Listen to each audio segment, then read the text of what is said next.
పాలిటీలో భాగంగా మనం ఇప్పటివరకు రాజ్యాంగం ఎలా ఎవాల్యుయేట్ అవుతూ వచ్చింది, ఎలా అభివృద్ధి అవుతూ వచ్చింది, తర్వాత రాజ్యాంగాన్ని ఎలా రచించారు, ఎలా ఆమోదించారు, తర్వాత రాజ్యాంగంలో ఉన్న ముఖ్య లక్షణాలు ఏంటి, అది ఎలా ఉంది, దాని స్వరూపం ఏంటి అనేది ఒకటి క్లియర్ కట్ ఐడియా ఉంది కదా ఇప్పటివరకు జరిగిన 3 క్లాసుల్లో.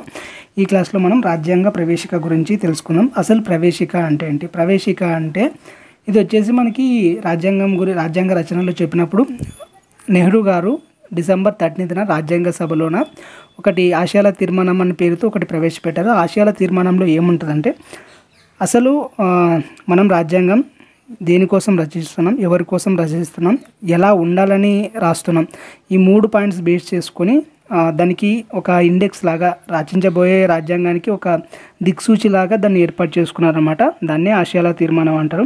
ఆ ఆశయాల తీర్మానాన్ని బేస్ చేసుకొని రాజ్యాంగాన్ని రచించిన తర్వాత ఈ ఆశయాల తీర్మానాన్ని ఒక రాజ్యాంగ ప్రవేశిక లాగా, అంటే రాజ్యాంగానికి ఒక ఇండెక్స్ లాగా ముందు భాగంలో ప్రవేశపెట్టారు. ఒక ముఖ చిత్రంలా ప్రవేశపెట్టారనమాట. ఇది రాజ్యాంగ ప్రవేశిక అంటారు. దీన్ని మామూలుగా చాలా రాజ్యాంగాలకు కూడా ఇలా ప్రవేశిక ఉంటుంది. మామూలుగా ఇలాంటి రాజ్యాంగం యొక్క సారాంశం అంటే ఒక పేజ్ చదివితే, ఫస్ట్ పేజ్ చదివితే మొత్తం రాజ్యాంగంలో దేని గురించి ఉంది అనేది ఒకటి ఉంటుంది. ఇప్పుడు ఏదైనా మనకు బుక్ చదివితే బుక్లో ముందు మాట అని ఒకటి ఉంటుంది చూడండి. ఈ బుక్ దేని గురించి, ఎలా ఉండబోతుంది అని ఒక బ్రీఫ్ ఇండెక్స్ ఉంటుంది కదా, అదే అనమాట మనకి ప్రవేశిక అంటే. ఇలాంటి చాలా రాజ్యాంగాలు కూడా వాడాయి. మనకి అమెరికా రాజ్యాంగం కూడా ఇది వాడింది అనమాట. రాజ్యాంగం యొక్క పూర్తి సారాంశము ఒక్క పేజ్లోనే ఉంటుంది అనమాట. సో ఇది అమెరికాలో కూడా వాడారు. అంటే అమెరికా రాజ్యాంగం నుంచి మనం కూడా ఇలాంటిది మనకు ఉండాలన్నట్లు తీసుకున్నాం. నెక్స్ట్ ఎన్ఏ పాల్కివాలా అనే అతను దీన్ని రాజ్యాంగ ప్రవేశికని ఎలా చెప్పాడంటే రాజ్యాంగం యొక్క గుర్తింపు పత్రంలాగా దీన్ని డిఫైన్ చేశారనమాట. నెక్స్ట్ ఇది మనం చెప్పుకున్నాము. నెహ్రూ గారు ఆశయాల తీర్మానాన్ని 13th డిసెంబర్న ప్రవేశపెడితే 22nd జనవరిన ఆమోదం పొందింది. దాన్ని బేస్ చేసుకొని మనం రాస్తున్నాం కదా, దాన్ని బేస్ చేసుకుని రాజ్యాంగ సభ రాజ్యాంగాన్ని రచించారు కదా. ఈ రాజ్యాంగ ప్రవేశిక అనేది చాలా చాలా ఇంపార్టెంట్. ఇది రాజ్యాంగానికే ఇంపార్టెంట్ కాదు, మన గ్రూప్ 2 కూడా చాలా ఇంపార్టెంట్. మన సిలబస్లో కూడా ఒక ముఖ్యమైన టాపిక్ అనమాట. ఇందులోనే మనకి ఉండే రాజ్యాంగ ప్రవేశిక రాజ్యాంగంలో ఎలా ఉందంటే భారత ప్రజలమైన మేము భారతదేశ సార్వభౌమ సౌమ్యవాద లౌకిక ప్రజాస్వామ్య గణతంత్ర వ్యవస్థగా తీర్చిదిద్దడానికి చిత్తశుద్ధిగా తీర్మానించి పౌరులందరికీ సామాజిక ఆర్థిక రాజకీయ న్యాయాన్ని ఆలోచనలో భావ ప్రకటనలో నమ్మకంలో విశ్వాసంలో ఆరాధనలో స్వేచ్ఛని అందరికీ హోదాని సమాన అవకాశాలని పెంపొందించే సమానత్వాన్ని మరియు వారందరిలో వ్యక్తి గౌరవాన్ని జాతీయ ఐక్యతను సమగ్రతను నిర్ధారించే సౌభ్రాతత్వాన్ని కలిగించడానికి మా యొక్క రాజ్యాంగ సభ 1949వ సంవత్సరం నవంబర్ 26 రోజున మా రాజ్యాంగాన్ని పరిగ్రహించి చట్టరూపంగా మాకు మేమే సమర్పించుకుంటున్నాం. ఇది రాజ్యాంగంలో ఉండే ప్రవేశిక.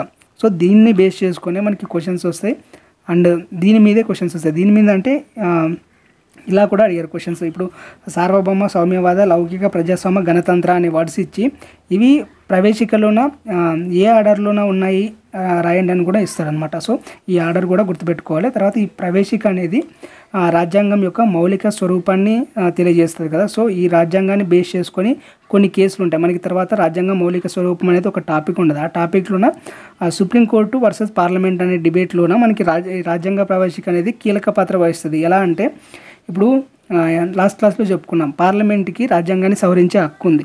సుప్రీంకోర్టుకి పార్లమెంట్ చేసిన చట్టాలు కానీ రాజ్యాంగ సవరణలు కానీ ఏదైనా ప్రజా స్వేచ్ఛకి ఆటంకం కలిగించే విధంగా ఉంటే దాన్ని రద్దు చేసే అధికారం ఉంది. సో ఇక్కడ సుప్రీంకోర్టు ఎక్కువ అధికారాలు కలిగి ఉందా లేకపోతే పార్లమెంట్ ఎక్కువ అధికారాలు కలిగి ఉందా అనే డిబేట్లోన ఈ ప్రవేశిక అనేది చాలా ఇంపార్టెంట్ రోల్ ప్లే చేస్తుంది అనమాట. సో అందుకే ఈ ప్రవేశిక అనేది ఇంపార్టెంట్ మనకి. సో ప్రవేశికను కూడా ప్రవేశికలో ఉండే ప్రతి వర్డ్ కూడా మనకి చాలా ఇంపార్టెంట్. అంటే ప్రతి వర్డ్ని నేను ఎక్స్ప్లెయిన్ చేసే ప్రయత్నం చేస్తాను. ఏమైనా తప్పులు ఉంటే మీరు కూడా కింద కామెంట్ చేయండి, నాతో పాటు అందరు తెలుసుకుంటారు. నేను కూడా నేర్చుకుంటున్నా, అందరం కలిసి నేర్చుకుందాం, ఓకేనా. ఇంకా ఈ ప్రవేశిక ఇలా ఉంది కదా, ఈ ప్రవేశికలోన ఒకసారి చేంజ్ చేశారనమాట. అది ఎప్పుడు చేశారంటే 1976 42వ రాజ్యాంగ సవరణ ద్వారా 3 పదాలు చేర్చారు. అదే ఫస్ట్ టైం చేంజ్ చేయడం ప్రవేశికని, తర్వాత ఇంకెప్పుడు చేంజ్ చేయలేదు. ఆ 3 పదాలు ఏదంటే సామ్యవాద లౌకిక సమగ్రత, ఈ 3 పదాలని చేర్చారనమాట. ఇంకా ప్రవేశికలోన 4 ముఖ్య అంశాలు ఉన్నాయన్నమాట. ఈ ప్రవేశిక దేని గురించి చెప్తుందంటే 4 అంశాల గురించి చెప్తుంది. ఒకటి ఈ రాజ్యాంగం అధికారం ఎవరికి ఇస్తుంది? ఇది రాచరిక ప్రభుత్వమా, గణతంత్ర ప్రభుత్వమా? దీంట్లో ఒక సార్వభౌమ అధికారం ఎవరికి ఉంటుందంటే ప్రజలకే ఉంటుందన్నమాట. సో రాజ్యాంగానికి అధికారం భారత ప్రజల ద్వారానే ఏర్పడుతుంది. నెక్స్ట్, రాజ్యాంగం యొక్క స్వభావం ఎలా ఉంటుంది? దాని స్వభావం ఎలా ఉంటుందంటే దేశాన్ని సార్వభౌమ, సామ్యవాద, లౌకిక, ప్రజాస్వామ్య, గణతంత్ర రాజ్యంగా తీర్చిదిద్దే ఇన్ని లక్షణాలు ఉన్న దేశంగా తీర్చిదిద్దే ఒక స్వభావము మన రాజ్యాంగానికి ఉంటుందన్నమాట. నెక్స్ట్, మూడోది వచ్చేసి దీని లక్ష్యాలు ఏంటంటే మనం ఇక్కడ హైలైట్ చేస్తాం కదా, అందరికీ న్యాయాన్ని సమకూర్చాలి. అంటే న్యాయం అంటే 3 రకాల న్యాయం: సామాజిక న్యాయం, ఆర్థిక న్యాయం, రాజకీయ న్యాయం. ఈ న్యాయాన్ని, తర్వాత స్వేచ్ఛని, ఎందులో స్వేచ్ఛ? ఆలోచనలోన స్వేచ్ఛ, భావ ప్రకటనలో ఏదైనా చెప్పాలనుకుంటే స్వేచ్ఛ, నమ్మకంలో వాళ్ళకి ఇష్టమైన దాన్ని నమ్మే స్వేచ్ఛ, తర్వాత విశ్వాసంలో స్వేచ్ఛ, ఆరాధనలో స్వేచ్ఛ. ఇలా స్వేచ్ఛని, తర్వాత సమానత్వంలో ఎక్కడ? హోదాని, అందరికీ సమాన హోదా ఉండాలా, సమాన అవకాశాలు ఉండాలా, ఇలాంటి సమానత్వాన్ని, తర్వాత వ్యక్తి గౌరవాన్ని, జాతీయ ఐక్యతను, సమగ్రతను కాపాడే సౌభ్రతత్వాన్ని, అంటే సోదరభావం అంటారు కదా, ఆ సోదరభావాన్ని, ఇవన్నీ కలిసి ఈ లక్ష్యాలు అనమాట. అంటే దేశ ప్రజల్లో వీటిని ఆపాదించాలి అనే లక్ష్యాలతో తయారు చేసుకున్న రాజ్యాంగం. ఇంకా 4వ విషయం ఏంటంటే ఇక్కడ ఉంది కదా, 1949 సంవత్సరం నవంబర్ 26న రాజ్యాంగాన్ని మాకు మేమే సమర్పించుకుంటున్నామండి. సో రాజ్యాంగాన్ని ఆమోదించిన తేదీ. ఈ 4 అంశాలు ప్రవేశికలో భాగంగా ఉన్నాయన్నమాట. నెక్స్ట్, ప్రవేశికలో ఉన్న ముఖ్య పదాలు. ఇప్పుడు ఇవన్నీ ఉన్నాయి కదా పదాలు: సార్వభౌమ, సౌమ్యవాద, లౌకిక, ప్రజాస్వామ్య, గణతంత్ర అని. ఇలా ఈ పదాలతో పాటు సామాజిక న్యాయం అంటే ఏంటి, ఆర్థిక న్యాయం అంటే ఏంటి, రాజకీయ న్యాయం అంటే ఏంటి, ప్రతి పదాన్ని మనం తెలుసుకుందాం. ఫస్ట్ సార్వభౌమ అధికారం అంటే ఏంటి? సార్వభౌమ అధికారం అంటే కంప్లీట్ గ్రిప్ మన చేతిలో ఉన్న మొత్తం అధికారం మన చేతిలో ఉండాలి. మన మీద ఎవరు హయ్యర్ అథారిటీ ఉండకూడదు. ఇప్పుడు మనకి 1947 కంటే ముందు వరకు మన దేశం మీద పెత్తనం మొత్తం ఎక్కడ ఉండేది? బ్రిటిష్ వాళ్ళు మన దేశం మీద ఉండేది. అంటే భారతదేశం బ్రిటన్ దేశం కింద ఒక సామంత రాజ్యంగా ఉండేది అనుకోవచ్చు. సో ఇప్పుడు ప్రజెంట్ మనం ఎవరి కింద జవాబుదారీ చూపాల్సిన అవసరం లేదు. అంటే మనమే డెసిషన్ తీసుకుంటాం. ఇప్పుడు మన భారతదేశంలో ఉన్న ఒక ప్రాంతాన్ని వేరే దేశానికి బదిలీ చేయాలన్నా, లేదంటే వేరే కొత్త ప్రాంతాన్ని ఆక్రమించుకోవాలన్నా అది మన భారతదేశం యొక్క స్వతంత్రంగా తీసుకోవచ్చు అనమాట. సో స్వతంత్ర రాజ్యంగా ఉంటుంది. విదేశీ భూభాగాన్ని సొంతం చేసుకోవచ్చు, సొంత భూభాగాన్ని కూడా కోల్పోవచ్చు. అది మన ఇష్టం అనమాట. ఇంకొకటి ఏంటంటే మనకి 1947 తర్వాత మనకి ఇండిపెండెన్స్ వచ్చింటే కదా, కామన్వెల్త్ అనేది ఒకటి ఉంటుంది. కామన్వెల్త్ గ్రూప్ అనేది ఏముంటుందంటే బ్రిటిష్ వాళ్ళ కింద ఉండే దేశాలన్నీ అందులో ఫామ్ అయి ఉంటాయి అనమాట. అందులో జాయిన్ అయి ఉంటాయి. ఇప్పుడు మనకి ఐక్యరాజ్య సమితిలో ఎలా అయితే సభ్యత్వం తీసుకున్నామో కామన్వెల్త్లో కూడా అలాగే సభ్యత్వం తీసుకొని ఉంటాం. అంతకుముందు అంటే బ్రిటిష్ పాలనలోన వాళ్ళంతకు వాళ్ళే చేర్చారు దాంట్లో. తర్వాత మనం స్వతంత్రం వచ్చిన తర్వాత ఆ కామన్వెల్త్ సంస్థలో ఉండొచ్చు, బయటికి రావచ్చు. అది మన సొంత నిర్ణయం అనమాట. ఏదైనా కూడా అంతే. ఐక్యరాజ్య సమితిలో కూడా ఉండొచ్చు, మనం ఉండాలనుకుంటే ఉండొచ్చు, లేదంటే బయటికి రావచ్చు. అలా అనమాట. అంటే మన నిర్ణయాధికారం మన పైన ఉంటుంది అనమాట. ఒకరు మన పైన అజమాయిషీ అధికారం చెలాయించేది ఏమి ఉండదు అనమాట. సో ఇది సార్వభౌమాధికారం. నెక్స్ట్ సామ్యవాదం అనే దాన్ని చేర్చారని చెప్పాం కదా. ఈ పదాన్ని 1976 42వ రాజ్యాంగ సవరణ ద్వారా చేర్చారని చెప్పాం కదా. ఇంకోటి ఏమిటంటే ఏదైనా రాజ్యం వచ్చేసి సామ్యవాద రాజ్యం అని ఉంటుంది. తెలుగులో నాకు ఆ వర్డ్ కరెక్ట్ రావట్లేదు. 2 రకాలు ఉంటాయి. ఒకటి క్యాపిటలిజం అనే ఒకటి ఉంటుంది, లేదంటే సోషలిజం అనేది ఒకటి ఉంటుంది. సో మనం క్యాపిటలిజం వైపు వెళ్దామా, సోషలిజం వైపు వెళ్దామంటే మనకి సోషలిస్ట్ దేశాలు వచ్చేసి రష్యా, చైనా అనుకుంటా, రష్యా ఉంటుంది. రష్యా సోషలిస్ట్ దేశము. మనకి క్యాపిటలిస్ట్ దేశం వచ్చేసి అమెరికా ఇవి అనమాట. సో అవి పెట్టుబడిదారీ విధానాన్ని ప్రోత్సహిస్తాయి. ఇవి అమెరికా, ఇది వచ్చేసి సామ్యవాద విధానాన్ని ప్రోత్సహిస్తుంది. సో అవి 2 ప్రత్యక్షంగా గొడవ పడకపోయినా కూడా వాటి మధ్య కోల్డ్ వార్ అయితే ఉంది. సో ఇప్పుడు మనం స్వతంత్రం వచ్చిన తర్వాత మన దేశము క్యాపిటలిజం వైపు వెళ్ళాలా, లేదంటే సోషలిజం వైపు వెళ్ళాలా అనేది ఒక చిన్న కన్ఫ్యూజన్ అనమాట. ఎక్కడంటే ఇప్పుడు అమెరికా పెట్టుబడిదారీ విధానం వైపు వెళ్తే రష్యాకు కోపం వస్తుంది, రష్యా సామ్యవాదం వైపు వెళ్తే అమెరికాకు కోపం వస్తుంది. సో మా దేశం యొక్క సంబంధాలు అనేది దెబ్బతింటాయి అనమాట. సో దానికోసం మనం ఏం చేసామంటే మిశ్రమ ఆర్థిక వ్యవస్థని తీసుకున్నాం. ఇదంతా మనకి ఎకనామీలో వస్తుంది. సో ఇక్కడ పాయింట్ ఏంటంటే మనం సామ్యవాదానికే ఎక్కువ మొగ్గు చూపామన్నమాట. 1955లోనే ఆవడిలో ఒక సమావేశం జరుగుతుంది. ఆ సమావేశంలో నెహ్రూ గారు బహిరంగంగా చెప్తారనమాట. బహిరంగంగా ఏం చెప్తారంటే భారతదేశము సామ్యవాద దేశంగా ఉంటుంది. సామ్యవాద దేశంలో 2 రకాలు ఉంటాయి. ఒకటి సామ్యవాదం అంటే ఇప్పుడు పెద్దవాడిని కొట్టు, చిన్నవానికి లేని వాళ్ళకి పెట్టు, అంటే ఉన్న వాళ్ళని కొట్టు, లేని వాళ్ళకి పెట్టు అనే ఒక సిద్ధాంతం ఉంటుంది అనమాట. అంటే ఇప్పుడు ఇప్పుడు అంబానీ లాంటి వాళ్ళు ఉన్నారు. అంబానీ వాళ్ళు లాంటి వాళ్ళు బాగా సంపాదించుకొని హై పొజిషన్లో ఉన్నారు. మన దేశంలో అంతకంటే ఎక్కువ మంది దారిద్ర్య రేఖకు దిగువగా ఉన్నారు. సో అంబానీ లాంటి వాళ్ళ దగ్గర ఉన్న సంపద తీసుకెళ్ళి కింది వాళ్ళకి ఇవ్వాలి. ఇది మెయిన్ సోషలిజం అనమాట. అంటే అందరూ సమానం, అందరికీ అనుభవించే హక్కు ఉంది అనేది ఒకటి అనమాట. కానీ మనం అలాంటి దాన్ని తీసుకోవట్లేదు. దాన్ని మనం ఏం తీసుకున్నామంటే సామాజిక సామ్యవాద వ్యవస్థని తీసుకున్నాం. సామాజిక సామ్యవాద వ్యవస్థ ఎలా ఉంటుందంటే అక్కడ ప్రైవేట్ రంగాన్ని కొట్టి ప్రభుత్వ రంగాన్ని పెట్టాలి అనేది ఏమి ఉండదు. ప్రైవేట్ రంగాన్ని ఎంతైతే ప్రోత్సహిస్తామో ప్రభుత్వ రంగాన్ని కూడా అంతే ప్రోత్సహిస్తాం. ఇప్పుడు మనం చూస్తుంటాం చాలా వాటిని ప్రభుత్వ సంస్థల్ని ప్రైవేట్ పరం చేస్తున్నారు అంటారు. కాకపోతే ప్రైవేట్ పరం చేసినాం అనుకోండి క్యాపిటలిస్ట్ భావాలు ఎక్కువైపోతాయి. క్యాపిటలిస్ట్ భావాలు ఎక్కువైపోతే పేదరికం పెరిగిపోతుంది. అంటే ఒక గుంపంతా పనిచేస్తే ఒకడు మాత్రమే అధికారాన్ని చెలాయిస్తాడు. అది క్యాపిటలిజం. సోషలిజం ఏంటంటే ప్రతి వచ్చిన సంపద మొత్తం అందరికీ సమానంగా పంచాలి. ఇది సోషలిజం అనమాట. మంది మిక్స్డ్ ఎకనామీ రెండూ ఉంటాయి. ఇక్కడ ప్రైవేట్ రంగం ఉంటుంది, ప్రభుత్వ రంగం ఉంటుంది. ప్రభుత్వం మెయింటైన్ చేయలేని కొన్ని బాధ్యతలను మాత్రమే ప్రైవేట్ పరం చేస్తుంది. సో ప్రభుత్వ రంగ సంస్థలు ఏం చేస్తాయి, వచ్చిన లాభాలని ప్రజలకు పంచిపెడతాయి. ప్రైవేట్ రంగం అలా కాదు కదా, సొంత లాభాలు చూసుకుంటాయి. సో మంది రెండు రకాలు ఉంటాయి అన్నమాట. సామ్యవాదమే, కాకపోతే సామ్యవాదం. నెక్స్ట్ లౌకిక అనేదాన్ని మనం ఇంతకుముందే చెప్పుకున్నాం. లౌకిక రాజ్యం అంటే ఏ మతానికి ప్రాధాన్యత ఇవ్వని రాజ్యం, అంటే అన్ని మతాలకి ఈక్వల్గా చూసే రాజ్యం. ఇలాంటి లౌకిక మతాన్ని బేస్ చేసుకొని రాజ్యాల్ని 3 రకాలుగా డివైడ్ చేస్తారు. 1 నాస్తిక రాజ్యం, 2 మతపరమైన రాజ్యం, 3 లౌకిక రాజ్యం. నాస్తిక రాజ్యం అంటే మతానికి చోటు లేదనమాట, అసలు మతం అనే వర్డ్ ఉండదు అక్కడ. నెక్స్ట్ మతపరమైన రాజ్యం వచ్చేసి ఏదైనా ఒక మతానికి స్టిక్ అయి ఉంటుంది. ఇప్పుడు సపోజ్ కొన్ని పాకిస్తాన్ ఉంది, పాకిస్తాన్ ఓన్లీ ముస్లిం కంట్రీగా గుర్తింపు పొందింది. ఇలా ఒక కంట్రీ ఒకే మతానికి స్టిక్ అయి ఉంటే దాన్ని మతపరమైన రాజ్యం అంటారు. లౌకిక రాజ్యం అంటే మతానికి సంబంధం లేదు, అన్ని మతాలని సమానంగా చూస్తారు, అన్ని మతానికి సమాన రక్షణ ఇస్తారు. అది లౌకిక రాజ్యం అన్నమాట. మన రాజ్యాంగంలోన ఆర్టికల్ 25 నుంచి 28 వరకు మత స్వాతంత్ర హక్కు ఉంది. దీని ద్వారా మనం లౌకిక రాజ్యాన్ని పొందుతున్నామని సుప్రీంకోర్టు వ్యాఖ్యానించింది అనమాట 1974లోన. ఇంకా అన్ని మతాలకి సమాన రక్షణ, సమాన మద్దతు ఉంటుంది. నెక్స్ట్ ప్రజాస్వామిక రాజ్యం అంటే ఏంటి? ప్రజాస్వామిక అనే పదం ఎందుకు వచ్చిందంటే ప్రజలే సార్వభౌమాధికారం. ఇక్కడ మనం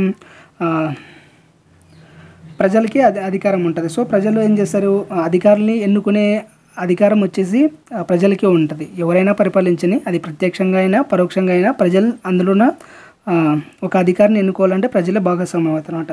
సో మనది ప్రజా ప్రాతినిధ్య పార్లమెంటరీ తరహా ప్రభుత్వం అనమాట.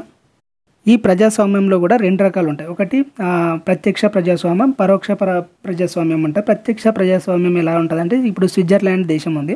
ఆ స్విట్జర్లాండ్ దేశంలో కూడా ఏదైనా శాసనం, ఇప్పుడు మనం పార్లమెంట్లో ఏదైనా కొత్త శాసనం చేస్తే మన ఎంపీలు వాళ్ళందరూ ఓటింగ్ చేసి దాన్ని ఆమోదిస్తారు కదా. ఆ స్విట్జర్లాండ్ దేశాల్లో ఏమవుతుందంటే ఆ శాసనాల్ని ప్రజలకి పంపిస్తారు అనమాట.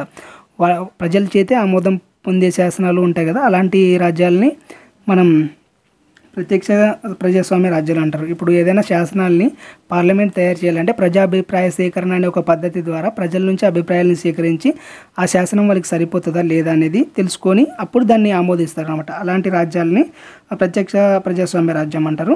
ఇలా మనం ఒక నాయకుడిని ఎన్నుకొని, అంటే ప్రజల తరపున ఒక నాయకుడిని ఎన్నుకొని ఆ నాయకులందరూ కలిసి శాసనాల్ని నిర్మాణించే ఒక ప్రజాస్వామ్యాన్ని ఏమంటారు అంటే ప్రాతినిధ్య ప్రజాస్వామ్యం అంటారు అన్నమాట. మంది ప్రాతినిధ్య ప్రజాస్వామ్యం. ఈ ప్రాతినిధ్య ప్రజాస్వామ్యంలో కూడా 2 రకాలు ఉంటాయి. ప్రాతినిధ్య ప్రజాస్వామ్యం వచ్చేసి అధ్యక్ష తరహా ఒకటి ఉంటుంది. ఇప్పుడు అమెరికాలో అధ్యక్ష తరహా ప్రజాస్వామ్యం ఉంది కదా. మనం ఇండియా వచ్చేసి మనకి మంత్రివర్గమే ఎక్కువ కేటాయిస్తుంది. ఇక్కడ రాజ్యాధినేత వచ్చేసి నామమాత్రపు అధికారంగా ఉంటారు. మనకి అధ్యక్ష తరహా వ్యవస్థ కాదు, మనది పార్లమెంటరీ తరహా వ్యవస్థ. సో ప్రజలే సార్వభౌమాధికారం పొంది ప్రజా ప్రాతినిధ్య పార్లమెంటరీ తరహా ప్రజాస్వామ్యాన్ని ఏర్పరుస్తారు. ఇప్పుడు మనం సింపుల్గా చెప్పాలంటే ప్రజాస్వామ్య దేశమే మంది. ప్రజాస్వామ్య దేశమైనా కూడా ప్రజాస్వామిక అనే పదం ఎలా ఉండాలంటే 2 రకాలు ఉంటాయి. ప్రజలు డైరెక్ట్గా శాసనాలు తయారు చేసే అధికారాన్ని కలిగి ఉంటారు.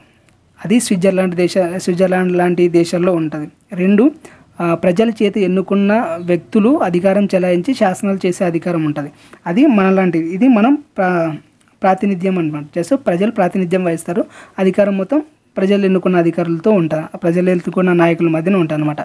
ఇలా ప్రజాప్రాతినిధ్య వ్యవస్థలో కూడా 2 రకాలు ఉంటాయి. ఒకటి అధ్యక్ష తరహా ప్రభుత్వం, పార్లమెంటరీ తరహా ప్రభుత్వం, 2 రకాలు ఉంటాయి. అమెరికా లాంటి దేశాలు అధ్యక్ష తరహా ప్రభుత్వాన్ని ఎన్నుకుంటే మనం మాత్రం పార్లమెంటరీ తరహా ప్రభుత్వాన్ని ఎన్నుకుంటాం. ఇది క్లారిటీ. నెక్స్ట్ గణతంత్రం. గణతంత్రం అంటే మనకి రాచరికానికి ఆపోజిట్ అనమాట.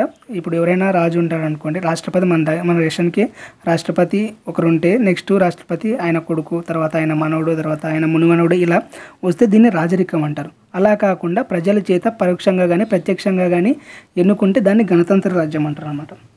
సో రాజకీయ సార్వభౌమాధికారంలో ప్రజలు ఉండాలి. సో ప్రజలే ఆ సార్వభౌమాధికారాన్ని ఎవరు నిర్ణయిస్తారంటే ప్రజలే నిర్ణయించాలి. తర్వాత కొన్ని వర్గాలకి ప్రత్యేక హక్కులు అయితే ఉండకూడదు. సమాజంలో ఇప్పుడు చాలా కులాలు, చాలా మతాలు ఉంటాయి. ఏదైనా ఒక్క వర్గానికి మాత్రమే ప్రత్యేక హక్కులు ఉండకుండా ఇది సార్వభౌమాధికారం ప్రజల చేతుల్లో ఉంటే దాన్ని గణతంత్ర రాజ్యం అంటారు అన్నమాట. సో మనది గణతంత్ర రాజ్యం. ఎవరు మనకి రాజకీయాలు అయితే లేవు కదా, అందరు సమానమే, ఎవరైనా కూడా పోటీ చేయొచ్చు, ప్రజలే ఎన్నుకునే అధికారాన్ని కలిగి ఉంటారు. సో నెక్స్ట్ న్యాయం. ఇక్కడ ప్రవేశికలో న్యాయం అనే వర్డ్ వాడారు కదా. న్యాయం అంటే ఏంటి? న్యాయంలోన సామాజిక న్యాయం ఉంటుంది, ఆర్థిక న్యాయం ఉంటుంది, రాజకీయ న్యాయం ఉంటుంది. మనకి ప్రాథమిక హక్కుల్లోన సామాజిక న్యాయాన్ని ఏర్పరిచే హక్కులు ఉంటాయి అన్నమాట. మనకి ఆర్టికల్ 16 తీసుకున్న అందరూ సమానం, 14 తీసుకున్న అందరూ సమానం అంటారు. 16లోన అందరికీ సమాన అవకాశాలు అందరికీ సమాన అవకాశాలు కల్పించాలంటారు. 15లోన వివక్షతలు చూపించకూడదు, అందరు సమానం అంటారు. సో సమానత్వపు హక్కు అనేది ఒకటి ఉంది కదా. సో దాన్ని బేస్ చేసుకొని అందరికీ సమాన న్యాయాన్ని కూడా ఇస్తారనమాట. ప్రాథమిక హక్కులే కాకుండా ఆదేశ సూత్రాల ద్వారా కూడా మనకి కొన్ని హక్కులు లభిస్తాయి. కాకపోతే ప్రాథమిక హక్కుల్ని మనం న్యాయ సంరక్షణ అధికారం ఉంటుంది, దాన్ని నెక్స్ట్ క్లాస్లో చూసుకుందాం. మనకి ఆదేశ సూత్రాల ద్వారా, ప్రాథమిక హక్కుల ద్వారా మనకి సామాజిక, ఆర్థిక, రాజకీయ న్యాయాన్ని పొందవచ్చు. ఆర్థిక న్యాయాన్ని మనం ఆదేశ సూత్రాల ద్వారా పొందవచ్చు. ఇప్పుడు తక్కువ ఉన్న వాళ్ళకి ప్రభుత్వ పథకాలు క్రియేట్ చేయాలి, లేదంటే దిగువ తరగతి వాళ్ళని చూసుకోవాలి అనే ఒక ఉంటాయి కదా ఆదేశ సూత్రాల్లో, వాటి భాగంగా మనకి ఆర్థిక న్యాయం వస్తుంది. రాజకీయ న్యాయం అంటే ఒకరిని ఎన్నుకునే అధికారం అందరికీ ఉంటుంది, ప్రజలందరికీ ఉంటుంది. మనకి వయోజన ఓటు హక్కు ఉంటుంది. సో ప్రజలు ఓటు హక్కు అందరికీ ఉంటుంది కదా, అందరికీ సమానంగా ఉంటుంది. ఇప్పుడు కొన్ని క్యాస్టుల వాళ్ళకే ఓటు వేసే అధికారం లేదు, లేదంటే మహిళలకి లేకుండా పురుషులకు మాత్రమే ఓటు వేసే అధికారం అట్లా లేదు కదా, అందరికీ సమానంగా ఉంది కదా. అందరినీ సమానంగా చూసి ధనిక తేడాలు లేకుండా, కుల మత తేడాలు లేకుండా అందరికీ ఓటు హక్కు కల్పిస్తున్నాం కాబట్టి సో అది రాజకీయ న్యాయం అనమాట. ఈ రాజకీయ న్యాయాన్ని మనం ఎక్కడి నుంచి పొందామంటే రష్యా విప్లవం నుంచి పొందాం. సామాజిక, ఆర్థిక, రాజకీయ న్యాయాన్ని ఎక్కడి నుంచి తీసుకొచ్చారంటే రష్యా విప్లవం నుంచి తీసుకొచ్చారు. నెక్స్ట్ స్వేచ్ఛ అంటే మనం ఇంకా స్వేచ్ఛ చాలా ఉంది కదా, స్వేచ్ఛ జీవించే హక్కు, తర్వాత ఇష్టమైన పనిని చేసుకునే హక్కు, ఇష్టమైన ప్రాంతాలకి తిరిగే హక్కు, భావ ప్రకటన హక్కు, ఇవన్నీ ఉన్నాయి కదా. ప్రాథమిక హక్కులు స్వేచ్ఛని కాపాడుతాయి. కాకపోతే స్వేచ్ఛ పైన పరిమితులు ఉంటాయి. నాకు ఎక్కడైనా తిరగచ్చు, ఎలా అయినా సమావేశాలు చేసుకోవచ్చు అంటే కొన్ని పరిమితులు విధిస్తారనమాట. ఇవన్నీ ప్రాథమిక హక్కుల్లో చెప్పుకుందాం. నెక్స్ట్ సార్వభౌమత్వం. ఇది వచ్చే సమానత్వం అంటే అందరికీ సమాన అవకాశాలు, సమాన హోదా ఇవ్వాలి. మనకి ఆర్టికల్ 16 ప్రకారం అందరికీ సమాన అవకాశాలు ఇవ్వాలి, ఉద్యోగాల్లో కూడా సమాన అవకాశాలు ఇవ్వాలి అని చెప్పారు కదా. సో సమానత్వంలో కూడా పౌర సమానత్వం, రాజకీయ సమానత్వం, ఆర్థిక సమానత్వం అని ఉంటాయి. నెక్స్ట్ సార్వభౌమత్వం. ఇది వచ్చేసి సోదర భావం అనమాట. ఇది ఒక వ్యక్తి గౌరవాన్ని కాపాడుతుంది, దాంతోపాటు జాతీయ ఐక్యతని, తర్వాత సమగ్రతని కాపాడుతుంది అనమాట. ఒకరికొకరు మనం సహాయపడుతూ, అంటే ఎవరి మీద వివక్షత చూపించకుండా అందరూ మన వాళ్ళే అనుకునే ఒక భావాన్ని సోదర భావం అంటారు అనమాట. ఇవి ప్రాథమిక విధుల నుంచి వస్తాయి. అంటే ప్రతి ఒక్కరిని ప్రేమించాలి. మనం ప్రేయర్ చేస్తాం కదా, భారతదేశం నా మాతృభూమి, భారతీయులందరూ నా సోదరులని, అక్కడ అలా పుట్టిందనమాట. అంటే మన బాధ్యత అనమాట, అందరినీ మన సోదరులాగా చూసుకోవాలి అనేది ఒక సగటు భారతీయుడి బాధ్యత అనమాట అది. సో ఇవి రాజ్యాంగంలో ఉండే ముఖ్య పదాలు. దీనికి ప్రవేశిక ప్రాముఖ్యత అంటే కొంతమంది స్టేట్మెంట్లు ఇచ్చారన్నమాట ప్రవేశక గురించి, అవి చూసుకుందాం ఒకసారి. అల్లాడి కృష్ణస్వామి అయ్యారు, ఈయన డ్రాఫ్ట్ కమిటీలో ఉంటాడు, ముసాయిదా కమిటీలో ఉంటాడు కదా. ఆయన మా చిరకాల స్వప్నాలని, ఆలోచనల్ని రాజ్యాంగ ప్రవేశిక వ్యక్తపరుస్తుంది. అంటే మేము ఇన్నాళ్ళ నుంచి కళల్ని, మా ఆలోచనల్ని ఈ రాజ్యాంగ ప్రవేశిక వ్యక్తపరుస్తుంది, అంటే తెలియజేస్తుంది. మేము ఏదైతే ఇన్నాళ్ళు కళలు కన్నామో, ఆలోచించామో అవన్నీ ఈ రాజ్యాంగ ప్రవేశికలో ఉన్నాయని చెప్పారు ఆయన. నెక్స్ట్ కేఎం మున్షి, ఈయన కూడా ముసాయిదా కమిటీలో ఒక సభ్యుడు. ఈయన ఏం చెప్పాడంటే ప్రవేశిక అనేది భారత ప్రజాస్వామ్య గణతంత్రానికి రాజకీయ జాతకం లాంటిది. అంటే భారతదేశంలో ప్రజాస్వామ్య వ్యవస్థ కానీ గణతంత్ర వ్యవస్థ కానీ ఉండడానికి ఒక రాజకీయంగా ఒక జాతక చక్రం లాంటిది అని చెప్పాడు ఆయన. నెక్స్ట్ పండిత్ ఠాకూర్ దాస్ భార్గవ, ఈయన ఏం చెప్పాడంటే రాజ్యాంగంలో ఈ ప్రవేశిక అనేది ఒక పవిత్ర భాగము, ఇది రాజ్యాంగానికి ఆత్మ వంటిది, రాజ్యాంగానికి బంగారాభరణం వంటిది, తర్వాత రాజ్యాంగానికి ఒక తాళం చెవి లాంటిది అని చెప్పారు అనమాట. నెక్స్ట్ ఎర్నాస్ట్ బార్కర్ అనే ఒక ఆయన ఏం చెప్పాడంటే రాజ్యాంగానికి కీలక సూచి అంటే దీన్ని బేస్ చేసుకొని మనకి మొత్తం రాజ్యాంగం అంతా ఆధారపడి ఉంటుంది కదా. సో రాజ్యాంగం మొత్తం ఎన్ని తిరిగి చేసినా ఈ ప్రవేశికలోని ఏదో ఒక పాయింట్ అయితే కనెక్ట్ అవుతుంది. సో ఆయన అలా చెప్పాడు. ఇంకా ఈయన ఏం చేస్తాడంటే ఈయనకి బాగా నచ్చేసింది అనమాట ఈ ప్రవేశిక. ఈయన రాసిన book principle of social and political థియరీలోన ప్రవేశిక గురించి గొప్పగా చెప్పాడు అనమాట. నెక్స్ట్ మనకి సుప్రీంకోర్టు మాజీ చీఫ్ జస్టిస్ ఉంటారు ఒక ఆయన, ఎం హిదాయతుల్లా అని. ఆయన ఏం చెప్పారంటే ఈ మన ప్రవేశికని అమెరికా స్వాతంత్రాన్ని ప్రకటించుకుందనమాట. ఒకసారి అమెరికా బ్రిటన్ నుంచే స్వాతంత్రం పొందుతుంది. సో అప్పుడు ఒక ప్రకటన విడుదల చేసింది, అమెరికా స్వతంత్ర దేశంగా ఉండబోతుంది అని. అది ఒక సంచలనం అనమాట. ఆ టైంలోనే అమెరికా స్వాతంత్ర ప్రకటనతో పోల్చారు. అంటే ఆ ప్రకటనకి ఎంతైతే వాల్యూ ఉందో ఆ ప్రకటనకి మించిన వాల్యూ మన ప్రవేశిక ఉంది. సో ఈ ప్రవేశిక అనేది రాజ్యాంగానికి ఆత్మ వంటిది, ప్రజల పవిత్ర నిర్ణయం. రాజ్యాంగ ప్రవేశిక అనేది ప్రజల పవిత్ర నిర్ణయం. తర్వాత దీన్ని ఒక విప్లవం తప్ప మరొకటి మార్చలేదు, ఏదైనా ఒక విప్లవం వస్తే తప్ప దీన్ని మార్చలేదు అని ఎం హిదాయతుల్లా మాజీ చీఫ్ జస్టిస్ ఆఫ్ సుప్రీంకోర్టు ఆయన చెప్పారు. నెక్స్ట్ ఇది రాజ్యాంగంలో ప్రవేశిక భాగమా కాదా? ఇప్పుడు మనకి ప్రవేశికని ఆశయాల తీర్మానం ద్వారా తీసుకొచ్చారు, కాకపోతే దాన్ని వెంటనే రాజ్యాంగంలో పెట్టలేదన్నమాట. దాన్ని ఎప్పుడు రాజ్యాంగాన్ని ఆమోదించిన తర్వాత ఆ ప్రవేశికని సపరేట్గా ఆమోదించి రాజ్యాంగంలో పెట్టారు. అలా ఎందుకు పెట్టారంటే ఫస్ట్ మన ఆశయాల తీర్మానం బేస్ చేసుకొని రాజ్యాంగాన్ని రచించారు. రచించిన రాజ్యాంగము ఈ ఆశయాల తీర్మానానికి అనుగుణంగా ఉందా? సో మనం ఆల్రెడీ రచించిన రాజ్యాంగం మొదట చెప్పిన ఆశయాల తీర్మానానికి ఎగ్జాక్ట్గా ఉందా? సో ఎగ్జాక్ట్గా ఉంటే దాన్ని కొంచెం మాడిఫైడ్ ఏమైనా చేసామా, తర్వాత రాజ్యాంగంలో ఉండే విషయాలన్నీ కలిపి ఒక ప్రవేశికగా తర్వాత తయారు చేసుకొని దాన్ని రాజ్యాంగంలో కలిపారనమాట. సో ఇలా కలిపినందువల్ల కొన్ని కేసుల్లో డిబేట్ అయింది. అసలు ప్రవేశిక అనేది దానికి ఒక సపరేట్ ఆర్టికల్ లేదు, లేదంటే సపరేట్ షెడ్యూల్ లేదు, ఒక భాగంలో కూడా ప్రవేశపెట్టినాము అనేది లేదు. సో మనకి రాజ్యాంగం అంటే ప్రకరణలు ఉండాలి, షెడ్యూల్స్ ఉండాలి, భాగాలు ఉండాలి. ఇలా వీటిలో ఏమిట్లో లేదు. కాకపోతే రాజ్యాంగ ప్రవేశిక రాజ్యాంగంలో భాగమా కాదా, ఇది పెద్ద డిబేటు. దీని గురించి మనకి ఫస్ట్ ఎప్పుడు వచ్చిందంటే పాకిస్తాన్కి భారత్కి మధ్య కొన్ని ప్లేస్లు మార్పిడి చేసుకోవాలన్నమాట. మనకి బెరుబారి యూనియన్ అనే ఒక ప్రదేశాన్ని పాకిస్తాన్కి ఇచ్చేయాలన్నమాట. ఆ టైంలోనే ఒక కేసు నడిచింది 1958లోనే. ఈ కేసు నడిస్తే దానికి 1960లోనే సుప్రీంకోర్టు మన రాష్ట్రపతి సుప్రీంకోర్టు సలహా అడుగుతాడనమాట. మనకి ఆర్టికల్ 143 ప్రకారం రాష్ట్రపతి ఏదైనా సమస్య వచ్చినప్పుడు సుప్రీంకోర్టు సలహాని అడిగే అధికారం ఉందన్నమాట. సో ఆ సలహాని పాటించవచ్చు, పాటించకపోవచ్చు, కాకపోతే సలహా అడిగే అధికారం అయితే ఉందన్నమాట.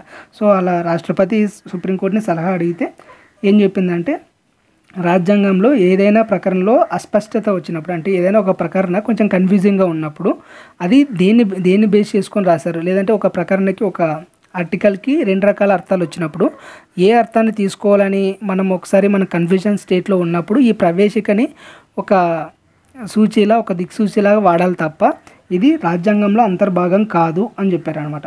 ఈ కేసులో 1960లో వచ్చిన బెరుబారి కేసులోన ప్రవేశిక రాజ్యాంగంలో అంతర్భాగం కాదు అని ఫస్ట్ తీర్పు చెప్పారు. తర్వాత నెక్స్ట్ 1973లో కేశవానంద భారతి కేసు వస్తుంది. ఇది very very important case. Kesavananda Bharati case అంటే భూ సంస్కరణ కాలంలో ఈయన ట్రస్ట్కి, కేశవానంద భారతి ఆయన ట్రస్ట్కి సంబంధించిన భూముల్ని కేరళ ప్రభుత్వం ఆధీనంలో తీసుకుంటుంది. ఈయన అప్పుడు సుప్రీంకోర్టులో కేసు వేస్తాడనమాట. సో ఆ టైంలోన ఏం చెప్తారంటే ఈ భూ సంస్కరణకి సంబంధించిన కేసులోన ప్రవేశిక మీరు రాజ్యాంగంలో భాగం కాదని చెప్పారు. సో ప్రవేశికని సవరించే అధికారం మీకు లేదని వాళ్ళు వాదిస్తే అప్పుడు చీఫ్ జస్టిస్ ఏం చెప్తారంటే బెరుబారిలో ఇచ్చిన తీర్పు తప్పని సుప్రీంకోర్టు ప్రకటన చేస్తుంది. ఇక్కడ ఇచ్చారు కదా ప్రవేశిక రాజ్యాంగంలో అంతర్భాగం కాదని 1960లో బెరుబారి కేసులో ఇచ్చిన తీర్పుని సుప్రీంకోర్టే తప్పు అని ప్రకటించి ఇది ప్రవేశిక రాజ్యాంగంలో అంతర్భాగము, తర్వాత అత్యంత ప్రముఖమైనది అని చెప్పారు అనమాట. నెక్స్ట్ 1995లో ఎల్ఐసి ఆఫ్ ఇండియా కేసులోను కూడా ప్రవేశిక రాజ్యాంగంలో అంతర్భాగమనే చెప్పింది. సో ఇలా 3 కేసుల్లోన ఫస్ట్ కేసులో మాత్రమే రాజ్యాంగంలో ప్రవేశిక అంతర్భాగం కాదని చెప్పింది. 1973లో కేశవానంద భారతి కేసులోన ప్రవేశిక రాజ్యాంగంలో అంతర్భాగమే అని చెప్పింది అనమాట. సో ఈ కేసుని మనం రాజ్యాంగ మౌలిక స్వరూపంలో ఇంకా డీటెయిల్గా చెప్పుకుందాం. ఇంకా నెక్స్ట్ ప్రవేశికని రాజ్యాంగ రచన పూర్తయ్యాక చేర్చారు. రాజ్యాంగ సభ అధ్యక్షుడు ప్రవేశికని ఓటింగ్ ప్రవేశపెట్టేటప్పుడు, అంటే మనకి రాజ్యాంగ సభ అధ్యక్షుడు రాజేంద్ర ప్రసాద్ గారే కదా, ఆయన ప్రవేశికని సభలో ప్రవేశపెట్టినప్పుడు ఏం చెప్పాడంటే ప్రవేశిక రాజ్యాంగంలో ఒక భాగం అని చెప్పారనమాట. సో దాన్ని బేస్ చేసుకొని ఈ సుప్రీంకోర్టు ఈ తీర్పు ఇచ్చింది. మరి బెరుబారి కేసులో ఎందుకు ఇవ్వలేదంటే అది వాళ్ళ ఇష్టము. సుప్రీంకోర్టుకి అధికారం ఉంది కదా, తను ఇచ్చిన తీర్పుల్ని తనే సవరించుకునే అధికారం కూడా సుప్రీంకోర్టుకు ఉంది, మనం క్వశ్చన్ చేయలేం. నెక్స్ట్ ఈ శాసనసభ ప్రవేశికకి మధ్యన డిబేట్ జరుగుతుంది, అంటే పార్లమెంట్కి ప్రవేశికకి మధ్యన చాలా డిబేట్ జరుగుతుంది. అది రాజ్యాంగ మౌలిక స్వరూపంలో తెలుసుకుందాం. తెలుసుకోవడం అంటే ఏం లేదండి, మనం ఇందాక చెప్పాను కదా, ఒకటే పాయింట్, చాలా కన్ఫ్యూజింగ్ పాయింట్.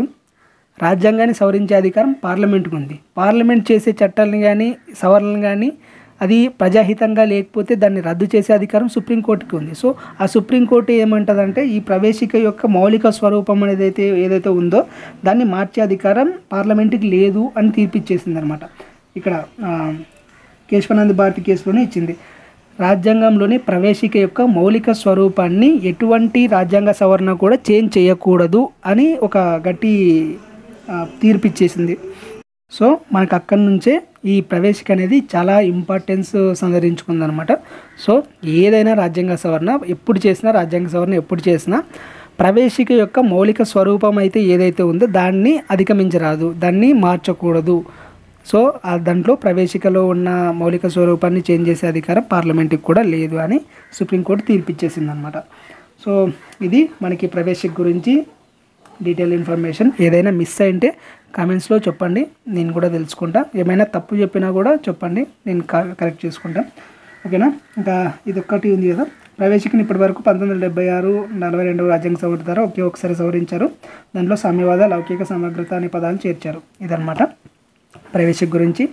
సో ఇది చిన్న క్లాసే, కాకపోతే వెరీ వెరీ ఇంపార్టెంట్ క్లాసు, మనకి చాలా ముఖ్యమైన క్లాస్ అనమాట. రాజ్యాంగ ప్రవేశిక అనేది రాజ్యాంగంలో ఎంత ఇంపార్టెంటో మనకి గ్రూప్ 2 సిలబస్ కూడా అంతే ఇంపార్టెంట్. సో దీన్ని బేస్ చేసుకొని రాజ్యాంగ మౌలిక స్వరూపం అనేది ఉంటుంది. ప్రాథమిక హక్కుల్లో టచ్ అవుతుంది, ఆదేశిక సూత్రాల్లో టచ్ అవుతుంది. సో మొత్తానికి ఫస్ట్ యూనిట్ అనేది మనకి ఫస్ట్ యూనిట్లోనే రాజ్యాంగ ప్రవేశిక అనేది ఒక కీలకమైన భాగం అనమాట. సో నెక్స్ట్ మనం ప్రాథమిక హక్కుల్ని చెప్పుకుందాం, తర్వాత ఆదేశిక సూత్రాలు, తర్వాత రాజ్యాంగ మౌలిక స్వరూపం, రాజ్యాంగ సవరణ, ఇలా ఇంకా 4 ఉన్నాయి. ఒక 5 క్లాసెస్లో అయిపోగొట్టేద్దాం. నెక్స్ట్ సెకండ్ యూనిట్కి వెళ్ళిపోదాం. Thank you for watching. Tata. Evening శాతవాహనుల గురించి ఉంటుంది లైవ్, అటెండ్ అయ్యే వాళ్ళు అటెండ్ అవ్వండి.